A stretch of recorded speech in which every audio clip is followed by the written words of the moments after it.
প্রতি বছরের ন্যায় এবছর বেগুনের ফলন অত্যন্ত বেশি হয়েছে। তারা কৃষকরা জানিয়েছেন তারা বেগুন চাষ করে অত্যন্ত লাভবান হচ্ছেন এবং সামনে আরও লাভবান হবেন।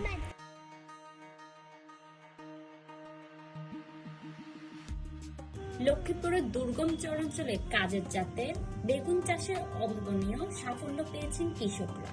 যোগাযোগ ব্যবস্থা দুর্বল ও প্রাকৃতিক দুর্যোগের ঝুঁকি থাকলেও আধুনিক চাষ পদ্ধতি ও পরিশ্রমের মাধ্যমে তারা উৎকৃষ্ট মানের বেগুন উৎপাদনে নজির গড়েছেন। রামগতি, কমলনগর ও মেঘনা নদী ঘেঁষা চরাঞ্চলের বিস্তীর্ণ জমিতে সারি সারি কাজল বেগুনের ক্ষেত দেখা গেছে। চকচকে কালচে রং ও লম্বাটে আকৃতির এই বেগুন বাজারে ব্যাপক চাহিদা পাচ্ছে। কৃষকদের মতে এই জাতের বেগুনের রোগবালাই কম এবং ফলন তুলনামূলক বেশি।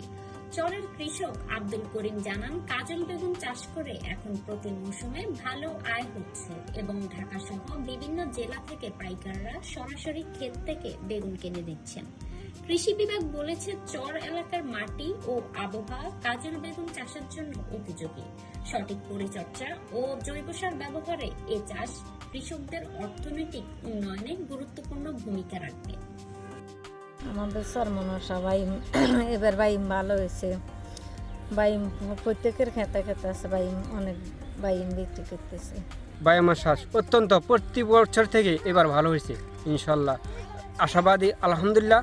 আমরা বায়োমাস চাষ করি অনেক উন্নত বা আমরা কাটিয়ে এখন বিক্রি করি পাইকার থেকে। আমাদের এই জাত বেগুন চাষ ভালো হয়েছে আর বেচা কিনা ভালো চলতেছে। আমি লাভবান, বেগুনের চাষ করে আমি লাভবান। বেগুনের ফলন এবার ভালো হয়েছে, কাটতে আছে বেচতে আছে, খুব বেশি যাচ্ছে এবার। আমরা এখান দিয়ে আই যাই দেই তো। কৃষকের সাথে আলাপ করে জানতে পারলাম যদি তারা এই লক্ষ্মীপুরে একটি হিমাগার অথবা কোল্ড স্টোর পেত তাহলে তাদের বেগুন কখনো কেটে নেওয়ার পর নষ্ট হতো না। কারণ দূর দূরান্ত থেকে পাইকাররা আসতে আসতে অনেক সময় লেগে যায় আর তখন বেগুনগুলো নষ্ট হওয়ার উপক্রম হয়ে পড়ে। মাহমুদুর রহমান মঞ্জু, দৈনিক সংবাদ সারাবেলা, লক্ষ্মীপুর।